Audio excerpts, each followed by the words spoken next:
the sound of silence.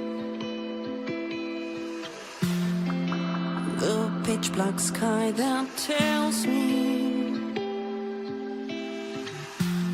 I'm far away from home. I'm far away from home. That dusty rocky surface, but I can't bring with me. Became my favorite spot. Became my favorite place. We share the peace in need.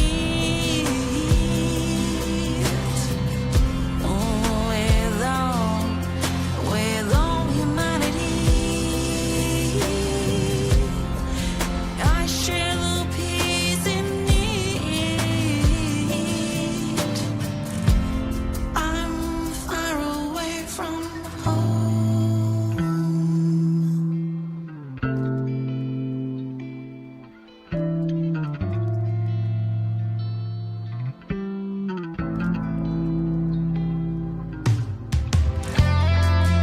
That night on Silverland, I felt like we were one. Like nations became king and followed the same lies. And they know that I can scream and shout.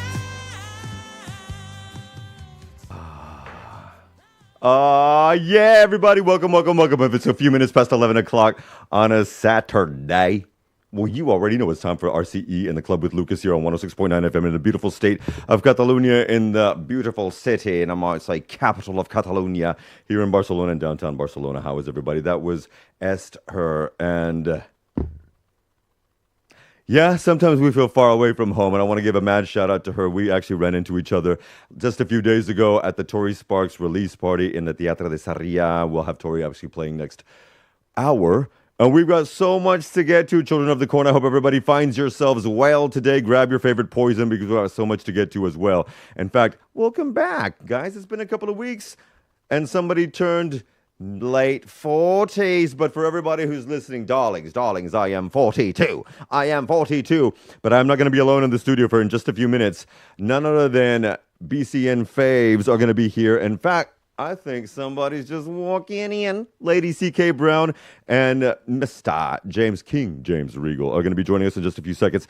But actually, before we dive into all that goodness and get all loosey-goosey in here, I think my lady Tawi is going to be diving in from just a quick little thing that's happening. The social hub, the art hub, actually, is going on in Poblenou today. In fact, there's a lot of stuff going on for Poblenou Days this week, so check that stuff out online because you can get all that information at bcn.cat. But where's my girl from the art hub, social hub BCN? Is she there by any chance? Tawi, are you there? Oh my God, you are there. Sweetheart, can you hear me? Hey, there we are. The reception is a bit slow. Can you hear me? No. Oh, no. Oh, man. Okay. Well, here's the thing, everybody. Obviously, you see this queen sitting on the Loud king. and clear. Can you hear me now? Oh, boy. Okay, can you hear me? Because you're breaking up, my love. We might have to go try to fix that and come back. Oh, Shiza. Well, I can hear. Well, unfortunately, we cannot hear you, my sister. Damn it. I think you're well into a dungeon at the moment. Are you not? Yeah. I'm so sorry, baby. We're going to have to cut this feed off because it's not working because she's in the dungeon I can. of the art hub. Oh, you can hear us. Well, we can't hear you. That is the sad thing. Okay. Well, folks, I just want to give a mad shout out because in the lovely neighborhood of Poblenou, featuring Tova Studio. There's going to be streaming in all day, actually. There's going to be doing a lot of Art Hub at the Social Hub here in BCN because Poblano days are going on. And if you don't know, it's spring and summer, so everything's popping off here. That was my girl, Lady Tawanda Vons. In fact, she is one of the preeminent denim designers here in the city of Barcelona, but she's all over the country. In fact, she's got her start with Tommy Hilfiger back in the 90s when Puff Daddy had just started his parties. But that's a whole other story. Folks, again, you can get all of that. It's going to be down at the Poblano Social Hub BCN. Look that up right now. All you have to do is do a little Google for Social Hub BCN, and you can go get Toei in there. I'm so sorry that did not happen, but whatever. All of that's going to be going on all day, but what we have coming up is just a little bit of non-Amazon goodness. In fact, that's what we're always offering up here, non-Amazon goodness. In fact, talking about the Social Art Hub really quickly, all of the stuff that's there is provided by artisans from the city. You are providing much needed relief to artisans and designers here in the city. So if you get yourself out there today, that's going to be a good thing. But there's so much to get up to. Remember, you can follow my lovely self at Instagram at The Club with Lucas and TwitX. Yes, we're still there at The Club W Lucas, but you can also find the tunes at 106.9 FM all over the beautiful state of Catalonia. Watch us at YouTube at RCE 106.9 FM and, of course, RCE.cat. Now, if you get a little bit infringed upon with some of the music, it's because of copyrights on YouTube, but catch everything at rce.cat. You know what? We've got some shit to get to because it looks like everything from the old school, from the 90s and early noughties is back. So we're going to throw you a little bit of a jam from that time. I'm going to be flashing back to a little bit of time because there's also a gentleman coming in here who knows his ish about DJing. So without further ado, let's jump this in. This is a 1997 track by a group called Blue Cocteau. It's a little Strictly Rhythms album that came out that was huge in that year and then disappeared. This song is called Day, and we'll be back in about 3 minutes here on 106.9 FM.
I don't think people understand. I don't think people understand.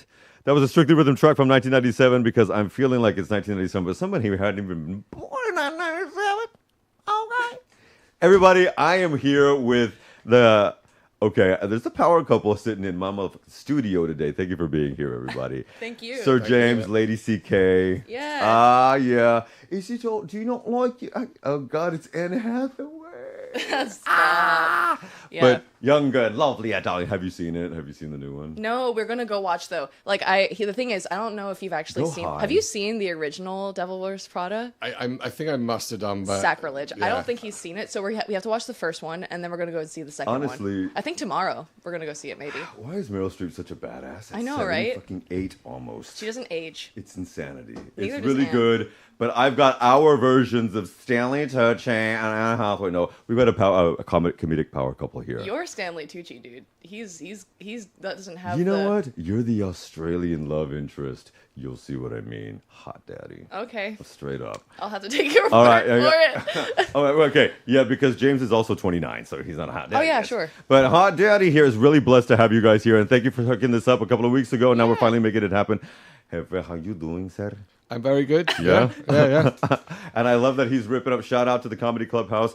And obviously Via Laitana, but do we still have the Oski still Oh, kicking, yeah, right? yeah, we Can still be have that those? one. Yeah. Okay, because somebody threw out a rumor a couple of weeks ago at the studio that I don't think the second one's going to... I said no. No, it's still there, but That we was now only open it on Thursday, Friday, Saturday. Okay, And there the we rest of go. the days it's shuttered. Hell but yeah. it's still there. Okay, that's right. So you can get that at Kenby's Nose.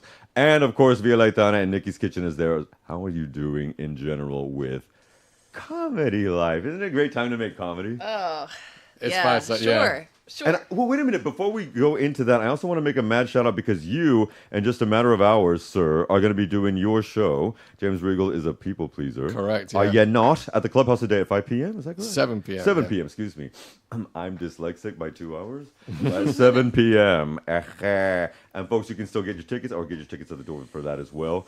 And okay, side stuff. I'll get to the questions in a minute. But when you do, because you've perfected this now. Do you throw in new stuff when you do it because so much is happening all the time? So I don't know if I'd agree I've perfected it yet. It's perfection. It's in the process of perfecting. But Amen. it's getting there. I'm building up towards the Edinburgh Festival. I want to take it there this year as a full complete show, as my debut, as they call it, and hopefully get some interest from sort of industry people and just have a good show. So. But yeah, I to answer that question, yeah, I've been tweaking it a lot. I've added new sections. I've changed older ones. We were even having a discussion this morning, just about the narrative arc of it. Okay. Because for an hour show, like it doesn't necessarily have to be like about a thing, but there should feel like it should feel a complete show. It should feel like there's some kind of narrative or journey that you've taken people on. And it's getting there. And we had a few ideas today. So I love that. Yeah. I love that symbiosis then. I put on a show right at the 1st of March in the BCN studio, and it was fabulous. yeah, how But was I that? didn't have Sold Out and Fabulous. Needed to fucking do some motherfucking shit. Sorry for cursing so much. No, you're But okay, an I hour like show, it. an hour and 15 was the idea. It was almost 2 hours. And I sing in that one because this bitch has a voice. Mm-hmm.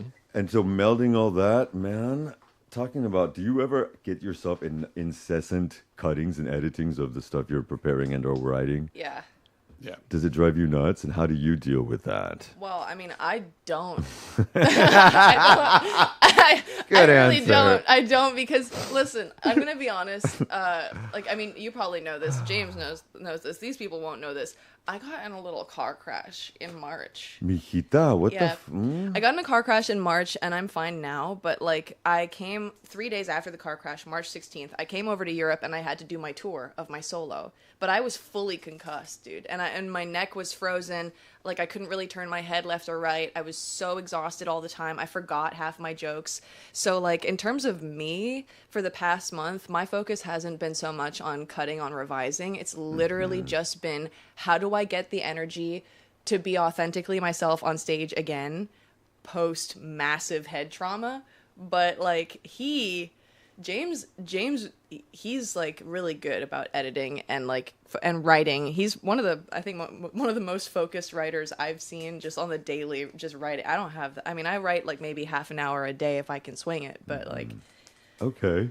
So, James, you've been perfecting this for a while. Yeah. Well, I mean, the show I didn't set out to make a show like, oh, I'm going to talk about people pleasing. I just a bit like you. I just wanted to like be up there for an hour and see how that felt. Well, no, I just wanted with to say something, material. but my narrative was very. I mean, I started with Naomi Campbell, Right. which was then outed in the Epstein files, whatever. So then I had to change all that, and Yeah. But I hear you. But this was like I'd been doing at the time when I'd been doing comedy for maybe 5 years, and I felt like, okay, I've got enough material where I could be on stage for an hour, and then through doing that a couple of times, I saw once I put it all together, all these bits I'd written separately of different years had this sort of running theme of like, oh, I'm always in these stories and jokes, I'm always sort of playing this people pleasing role. So then the idea for the show started to form, and then gradually I've added in just this whole story about my my marriage and the breakdown of that, and it's kind of a narrative piece in there as well. I don't want to say too much because I don't want to like spoil it. Come see this tonight at 7:00 at the BCN studio in Villa Laitana. By the way, Yeah. tickets available now. But yeah, just and you know I'm a perfectionist, and I get the fear like every time show day comes around, I'm like, oh, this isn't good enough. I need to change this. I need to move this, and you know, it's a constant. It's a scary thing because you can't practice it at home. You have to practice it in front of people, and every time you change something or try something new, you have no idea how it's going to go. Okay, are you feeling me? Until you're in front of actual strangers who have paid money to see you. It's really quite a psychotic way of operating at your job, I think. But maybe is it's that just exciting. part of the creative process? Because that is I mean, you do tap into the psyche when you're being a creative, full stop, which is, you know, it's psyche based. I won't say psychopathic, but you know what I mean? I mean, well, let me ask you something. Do you see your special friend as this perfectionist? Because that's a harsh thing. He is a perfectionist, but that also means that, I mean, he generally meets his own standards for work, and he it's encouraging when you work with a perfectionist, because I think I'm also a perfectionist, but I don't think I have sorry, I'm a little bit far away. I'm also a perfectionist, but I don't think I have the same work ethic as James when it comes to like my script, and it encourages me to try and do more for sure. I don't think it scares me. It's definitely a motivator. It's inspiring, but yeah. Straight up, I wonder if that is a generational thing, a Z, millennial, zennial thing. The work ethic? Maybe. I don't know. I also have, I mean, I have a little bit of an attention deficit problem. I think a lot of comedians do. Yeah.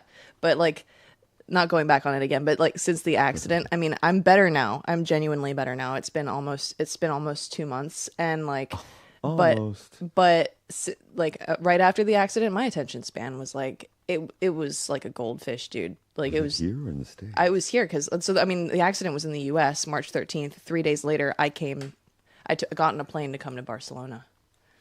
Yeah. Interesting. That was actually 6 years to the date that we were locked down that day, March 13th. Yeah, I remember. It was also March 13th, 2 days after my birthday. So like, it was hilarious. It was a mess, man. It was a mess. But yeah, like my attention span isn't, I think, as good as, well, I don't know. Is your attention span great? Sorry, what? What are you talking about? Exactly.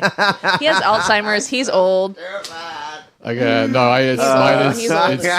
It's you have to forgive bad. him. He's old. Some of it is old age. Some of it is just inherited. But no, that was a scary day for sure. But like, I mean, you know, CeeKay is maybe talk yourself down a bit. I know she works very hard on her writing, but also like her social media skills and understanding of Instagram. I feel like the biggest granddad when she's like teaching me, like, actually, you know, if you make your video like this, and make your video like this, and you know, I've worked in marketing and social media and PR for years, but it's a whole. It's a Z thing. It is. Yeah. You grew up with it. So, I mean, what's so interesting is that this is going to make you feel old, and I'm sorry, baby, but like, I didn't get my hands on, my family they didn't allow us to get our hands on anything that was smart technology until I was 14 when I first had a smart Thank you, Mom and Dad. screen in my hand.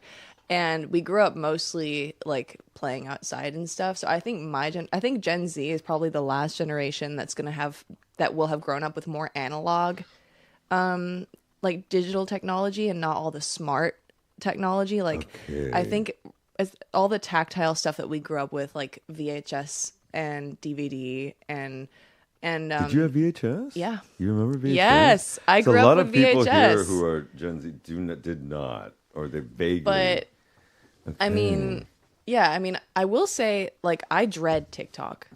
I dread I TikTok. won't do it because And China. There's China, but also I just feel like it's a principle thing.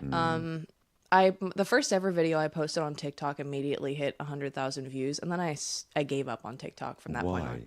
I don't know. There's just something about it that I don't understand. Now this makes me feel old. I don't feel like I understand TikTok as well as I do Instagram. It's like my comfort zone. But I'm not like a whiz on Instagram either. But I definitely have fun. I've kind of been figuring it out recently, for sure. I'm so feeling that, and you and I think are jiving on the fact that obviously Gen Z, it's part and parcel. I think you might have more analog than some of the Spaniards, but there was a lot of things that were later here. I mean, HBO's 55 years old this year. Did you know that? Oh my 54 God. years old. That's Did you know that? crazy. Netflix is 30. 30. So 30, and I remember having that ish right after uni. So it's a new wave groove. Speaking of, I'm going to throw on some Honey Dijon right now. We'll be back in 3 minutes, Children of the Corn, because you know how we like to do. But do you know who Rochelle Jordan is, that house singer? I think she's from your neck of the woods, too, from the UK. Rochelle Jordan. Rochelle Jordan. What track she been on? Honestly, she's been doing a lot of work with Honey Dijon, but I only heard some stuff from her from a few years ago, and now she's doing work with Honey Dijon, and I absolutely love her. I think she's coming for Sonar, too. Children, check it out. The lineup's going to be better than it has the past 5 years. Lord, finally. Okay, really quickly, you can get the jams. Remember, if they hear the tunes fade on YouTube, it's for international copyrights. RCE's point. RCE.cat or 106.9 FM here. This is Honey Dijon with Rochelle Jordan and the New Wave Groove, and we'll be right back with Lady CeeKay insert King James Regal. King James.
Amen. And well, in general, now that we're back, I remember as a kid of the 90s and millennium, young adult, I remember the whole PC. I look back on episodes of Friends now and sometimes think, oof, child, they love their trans and lesbian jokes on that show. Yeah. And do you think sometimes, though, there has been an element in comedy, especially from the regions of the world we live in but come from, where you have to, dot your I's and cross your T's when you really want to cross your I's and dot your T? No. No. I Okay, think good. a lot of that is blown out of proportion. I think ultimately the audience decides. Like, yeah, of course there are people out there in our industry who are trying to, be a bit more puritanical about it. Mm-hmm. But we get this question a lot as comedians, like, oh, can you really say what you want to say? And I'm like, yeah, absolutely, but it has to be funny first. Mm-hmm. And there's a lot of newer comics out there, they gravitate towards the edgier stuff because they feel it's more taboo, it's more funny, and they'll try a joke about something edgy, and they don't have the skill to make it good. So then it does come across offensive. And I say to those people, like, hey, maybe, like, the analogy I always use is, if you were learning to juggle, would you start with live chainsaws? No, like, someone's going to get hurt. That's why you start with one soft ball and you move up to live chainsaws. And it's the same thing. You go out there in your first year of being a comic and trying to do Anthony Jeselnik level stuff. It's just not, it's not going to work. So That actually reminds me, before going any further, do you have a writing workshop this afternoon? at 3:00, yeah. Yeah. I mean, I feel like it might be worth bringing that up because James has been, called, and I agree, like, a really, well, to paraphrase, a really good joke writer. And he's actually doing a pay what you want workshop at the clubhouse this afternoon. At 3:00. Sees how she, like, gets me to, like, plug stuff. I hadn't even thought of plugging the workshop. And 4 hours later, he will be actually presenting some of that Yeah. oeuvre on Listen, stage I'm nothing as well. if not supportive. You have to. It's called elder care. Oh, okay. But don't you find, like, because when just going back to that topic, when certain comedians complain about being cancelled, it's like, okay, but you wrote that joke knowing it was shocking, so why are you now upset that people are shocked? Oh, they're trying to cancel me. Yeah, that you deliberately provoked that.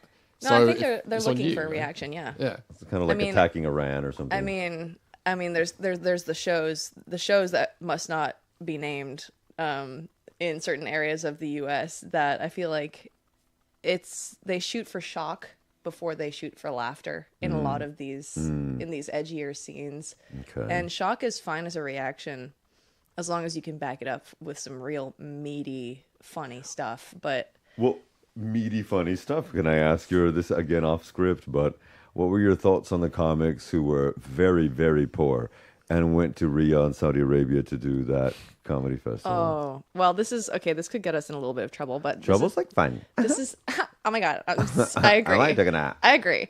My stance on this is that if you are willing to sell out your morals for money, When you're already deca-millionaire or exactly, multi-millionaire, yes. if you are willing, if you sell yourself out so quick, I have questions about your integrity, and I no longer see you as a role model. And in the community, I'm going to be honest, there have been a lot of disparaging comments about the people that made that decision, and I certainly view some of those people were my role models in comedy, and I don't see them the same. I don't. This is why David Cross has been saying some of the best things I about love David Cross. this. And that brother, he's there's a reason why I'm bald. It's because of David Cross. And this Mr. Show shit that he did, he's always stood by those simple principles from the late 90s to now. Oh, yeah. And when he came on and said, 'cause Bill Burr and Chappelle, for me, were two of my gods. I know. And that really threw me down a rap and kicked me in the crotch, tell you what. Now, the sad thing is, like, are they brilliant? Yes. Did they make a poor judgment call when it comes to their morals? I mean, I don't think there's also reasons why I choose not to work in certain environments because of the people that own the place or how the showrunner behaves. It's the same thing if I find out there's a showrunner who's sexist and is very, very rude to women, I'm not going to work there.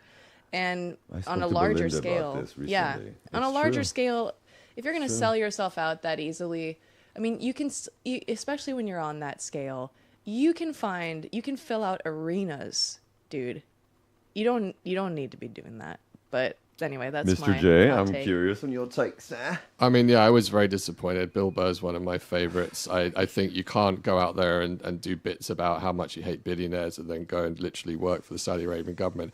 I was very gutted. However, I did recently receive quite a hefty tax bill. So if Mohammed bin Salman is listening, I am available for the 2027 Saudi Arabia LOL Fest.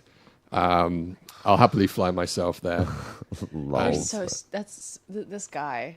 Okay, I have to but deal don't with make this your girl every into your day. integrity. I never. Jesus. He likes to be tricky like this, but I trust him implicitly. No, it sucked. It sucked. I was gutted about it, and particularly Bill Burr. I mean, Dave Chappelle for me lost a lot of credibility ages ago. Yeah. For With me, some of the like trans most jokes, of this, it's unnecessary for me. yeah, the trans thing, but just now it's just the way he just sort of rocks up and he just sort of plays this role as this preacher.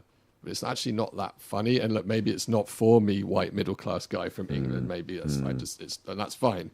But from Bill Burr, yeah, his whole shtick is like the little guy and how ridiculous that it is living under like kleptocrats and billionaires, and then he was literally George Carlin goes- light, man, and it really George Carlin is my god, and I that, love George Carlin too, man. Bill Burr and Some of them are Kevin Hart was like, yeah, of course, like Kevin Hart right there, you know, homosexual. but Prove me wrong. Listen, I mean, the people that I look up to, I mean, now, interestingly, there are comedians who are like contemporaries of Carlin and Pryor who would say, just, if there's a show that you want to do, just do it, because whatever, But then there are other people from that same period of time who would say the opposite. So I feel like it's really difficult to come up with a right or wrong Female answer. comedians, no. I don't know. I don't think Sandra Bernhard and Kathy Griffin would be fuck you, and they were Yeah. about that. I'm not gonna lie. Like, I feel like you just got to make a judgment call. Like, it's also the way that I was raised. I also like I am that kind of girl where I'm like, is this decision going to like Mulan? Am I gonna bring dishonor to my family right now when I go and do this, or is this gonna be chill with mom and dad? You know what I mean? Like, I know it's old fashioned, but that does factor into my decision making. Wow, that's like super sweet. I don't know. Wow, no, I understand. I have my Father's Day. He came in for my birthday because I turned 87. Everybody. Hell yeah. And my father came in. He's younger than me, and oh, he's cooking comida mexicana como no puedo explicar. Es buenísimo. yeah. It's a love language, but there are instances where I say things, and he's 72. So they're going to react a certain way. But does that, like, you mentioned something that happened in Brighton, we're going to mention it right now before we jump into another song. Do you ever find that there's someone you care or know is in the studio, so in the audience, so you're going to, just a little bit? Oh my God. For sure. I mean, Yeah, in I fact, have to I'm living this right now because there's a story in my show about a thing that happened that Before Yeah. CeeKay? no, yes, CeeKay knows all my secrets, but this is something that I've never told my parents about for good reason, and it's quite a large chunk in my show, which. As in the past, it was just a funny story, but now there's a lot of callbacks and narrative arcs that fit around it, so I can't really take it out. And I'm doing the show in Brighton in a couple of weeks, and my mum's going to come and watch it, like with her friends. So I'm going to have a conversation with her at some point to prep her for it and just say, listen, there's going to be a story about this at the end of the show. Just let's not talk about it. I mean, yeah. Get a fluffer for your mom. You're nice, because when I did my solo in DC at the DC Comedy Loft. Shout out DC Comedy Loft. They're like my faves, and they're cool to hear. so nice. But when I was at the show, I didn't know. I got surprised. My godparents came to the show. And my brother came to the show. No. Uh-huh. 3 of my childhood friends came to the show, including their parents. And I didn't know. And I was just like, well, they bought tickets, so they're going to get the show. Darn tootin', And man. at the end, like, all they had to say was like, oh, we've never seen this side of you before. It was really funny. And we appreciated the vulnerability and stuff like that. But like, they also know I'm a little bit crazy. So like, I don't know. I mean, it's the crazy that probably fuels some of the ideas that that you create, obviously. Yeah. Speaking of crazy, Pink Pantheress, love this girl. Nobody else can take a little bit of weird wannabe drum and bass and throw some old underworld and make it happen. Here's a 3-minute ditty that she just released called Illegal, and we'll be right back on RCE.cat and look along with Lucas. Here's Pink Pantheress. My name is Pink and I'm really glad to meet you. You're recommended to me by some people. Hey.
Yes, that was Pink Pantheress, and apparently a meme on TikTok earlier. And we're here talking about music. Well, let's talk about something else. Have you ever regretted telling a joke? I know we're just coming off the back end of something similar. Have you ever done it and regretted it? And can you tell what it was? Like, well, and do it in vocal Yeah, fry. I used to do a joke. So I used to do a joke where sorry, I used to do I'm too chilled out. I used to do a joke where I said CK is short for a child kicker. And it used to kill. That joke used to absolutely kill at queer comedy shows. And I can't tell if it's because I don't think it's because queer people hate kids, but it used to kill. And then one day a parent came up to me and said that the joke made them feel uncomfortable, and that was the first time that somebody gave me a piece of feedback about a joke, and I was like, yeah, okay, I'm gonna stop saying this. Well, would you say kicker or killer? Kicker. Oh, why? I don't know. Who doesn't love to kick a kid? I mean, I haven't yet, but it's on my bucket list. Really? I used to punch no, the I'm shit kidding. out of them. I just felt really bad, and so I retired that one, and I swapped it out for CK short for cock. Yeah. Cack. You have to say it right. Yeah. Cack. So No. excuse me for the curse word, by the way, people, but it is in my set. No, and so we if you come like- see me, you're gonna see it. You can curse away here.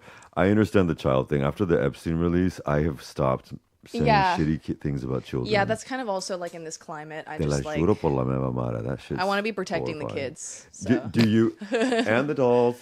Do you Yeah. think that And the dolls. Yeah. does any of these the modern shite we're living in, the wars, the economy, the Epstein file, does that make it into your set ever?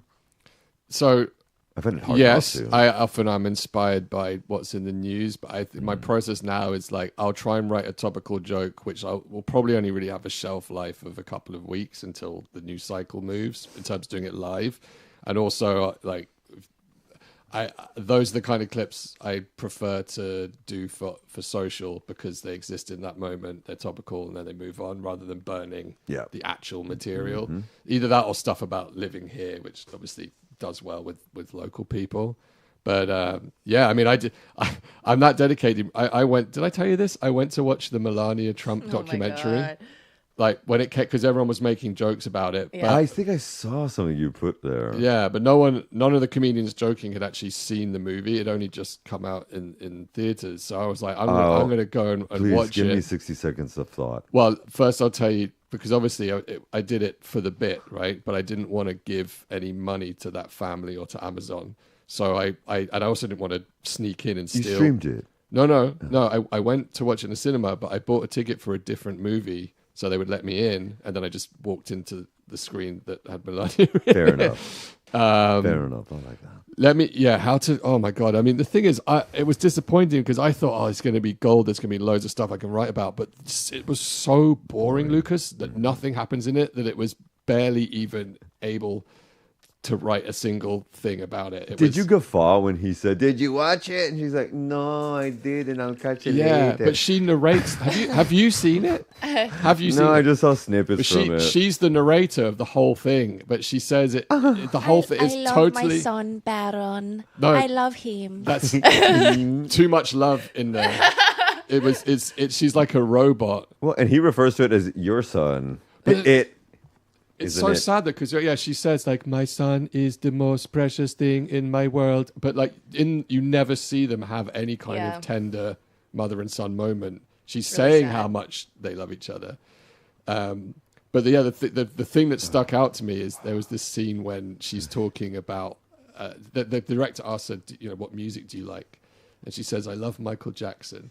And then they start playing Billie Jean in the car, and she's like singing along to it in this highly staged moment. And in that moment, I realized course you love if a you think pedophile. if you think of the lyrics to Billie Jean, it sounds like her husband denying an allegation. It's so funny. Do you know? Yeah, like Billie Jean, not my lover. She's not. I've never met her. Like the kid is not my son. I feel that Michael was consistently telling us about himself. It's something I said on the. I'm bad, you know it, and the whole world knows, and it's the right time. And then I'm looking at the man in the I mirror. don't know. I'm asking him to change his ways. He was telling us, and that's when he started diddling little boys. So I don't know. Controversial. Yeah, Allegedly. Controversial. No, it's I don't true. think he did it. That's my controversial opinion. Really? Oh, I do. Ooh, because I lived it. I was touched by him. I drink the Jesus juice. I know what's in that Coke. Yeah. And I don't know. That's my controversial opinion. But then I have a lot of Oh. tinfoil, little tin hat Tinfoil, huh? moments, tinfoil hat. I you know? do. I changed my major because of the X-Files in university, so I hear you loud Fair. and clear. Yeah. But about the files that must not be named, we do topical jokes, but then, I mean, unless you're Josh Johnson, who is the most arguably prolific writer and material creator, I think, of our current generation, he can just churn out an entire hour about anything in current events. Unless you're him, there's not really a lot of mileage in topical jokes. Like James said, it might last for a fortnight, and then you're like, I gotta move on. Gotta go back to telling jokes about, I don't know, whatever it is you have to tell your mom about later. Yeah. I mean, you see comedians, they build an hour and they do, like Michelle Wolf, for instance, she'll talk about political stuff, but she'll Very find a much. way to keep certain things relevant and broaden it out. So it's not necessarily about one specific thing. Exactly. But it is fun. It is fun to write jokes about stuff everyone's talking about at the time, I want to write something about this hantavirus situation. And of course, they bring it from Argentina. My favorite Latinos. And they son mis preferidos, de verdad. Son sexy. I like their wine. They make good reds. Malbecs are lovely. However, you're going to bring those motherfuckers to Spain now? That's what you're going to do? So guess who's going to get the brunt of that when we need him more than ever? Pedro Sanchez. I am so sick of the anti-Sanchismo shit here. It makes me dry as hell. I don't know. I don't know a lot about local politics. I only know about the whole Catalan versus not Catalan thing. That's something that's really interesting. as an outsider, again, I'm half French, half American, which means I am universally hated. I come out here and I find a population that just hates themselves almost as much as people in France and the US do. And it makes me feel at home, you know? It's nice. Ah, Yeah, it's it funny. is something. Outside, everyone I know in England thinks Pedro Sanchez is sexy and a legend, because he stood up to Trump. So he's got a lot of good PR outside of Spain. Outside of Spain, yeah, exactly. Now there are some people who are happy that he's there because of My mom thinks he's good looking. I don't know if I forget which magazine it was in the UK that put the eminent or something handsome. They actually started referring to him. I don't know if it was the Independent or it was not the Guardian, but it's a reputable paper calling him handsome when they referred to him, which it felt weird to read that in a reputable paper. But he's lost a lot of weight though. Oh. Okay. Anyway, we're not Body going to talk tea. about that. What are you doing up? What are you coming up next with? So What's going on? Yeah, my tour is done. My thirsty tour is done now. But I'm probably gonna start it again in the fall. I mean, I am starting it again in the fall. So basically, after the crash, what happened was I had no energy, so I had to cancel the first 3 shows, and I moved those to October. So I'm hitting a bunch of spots in October right now. And it's the 9th, so in a couple of days, starting on the 15th, I'm touring with Wyatt Figueiredo, who is, he's just a really well-known one-liner comic coming out of New York. I've worked with a lot of one-liner comics. I toured with Andy Huggins and a few others as well, who just specialize in one-liner comedy. And I'll be touring with him for a little over 2 weeks. Here in Europe. In Europe, Okay. yeah. And then, I'll have a workshop on June 13th about it's how to crack the algorithm on Instagram for people who have under 5,000 followers. Okay, in I the need to be comedy there. scene. What? Excuse me, who, what? Yeah. Okay, Come so along. what day will that be? June 13th. It's a Saturday. It'll be at 1 p.m. at the clubhouse. But yeah, it's pay what you want, but you can come for free, girl. I know you. It's just no, it's a real thing, and I don't know if a lot of people started losing scores or hundreds or thousands or millions of followers in the last. The bot cleanse. What is going on here? Yeah, I mean, I I'm know. not down with the bot. I mean, I'm down with the bot cleanse, but I mean, yeah, I don't need I didn't lose any because I don't buy followers. I want people to know that. Exactly. I don't buy followers. I feel like it's so tempting. I was know. so afraid to ever do that. I mean, the thing is, it works. They will show up on your page. Really? They will show up on your Screw page, that. but they're not real. They don't engage with your content. They're just a number. And then, of course, if Instagram decides to do what it just did, then you get penalized and you lose your following. And some people went from having hundreds of thousands to just dropping. Scores of thousands. And then at that moment, you're like, okay. Did I shave my legs for this? Exactly. Exactly. No. But yeah, no, I mean, I'm doing that workshop. That'll be fun. And then on June 18th, I just locked this in. Super excited. I'm actually opening for Tina. I'm going to butcher the pronunciation of her last name. I'm sorry, girl. I love you, but I don't know how to pronounce your last name. Tina Freimel or Tina Freimel. And she's just a great comedian. I love her jokes. And I saw that she was passing through Barcelona, and I just do what I always do. I reached out to her people, and I hear you loud and clear. I love that. yeah, I'm so Okay. excited. She's she's always been someone I looked up to in comedy. Just a classic story of you have an obstacle and overcome it. Good stuff. Yeah. That is life. Sir, anything that you would like to share besides right now, you've got a 3 o'clock at the Comedy Clubhouse in Villa Laitana. You've got a 3 o'clock writers comedy writing session. Yeah.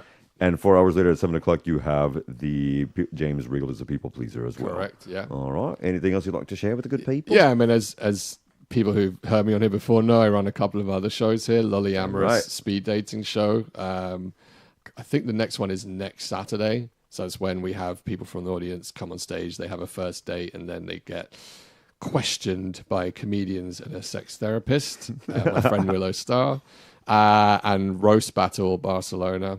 Totally different vibe. That's people being really mean to each other on stage. We had a sold out show on Thursday. It was incredible. Hell yeah. We're part of a global league in competition with other cities.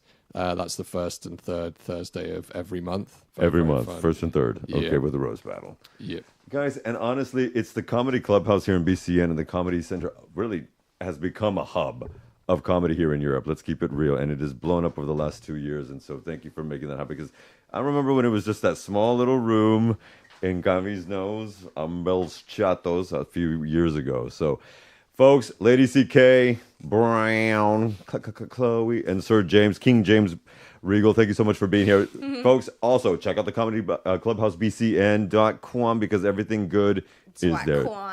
Okay. And folks, we didn't have time to get everything because we had too much to talk about today. So you know what I'm gonna do, because I am not a homosexual, but this is actually coming up on BBC One now, because 12 years ago they threw her off, but now she's back, older than ever. This is Madonna with Sabrina Carpenter and Bring Your Love, and you already know we're gonna throw some Madonna up in this bitch. We love you. We'll see you in the next hour, and check out CeeKay Brown and Sir James Regal on the flip side. Bye everybody. See you in a minute.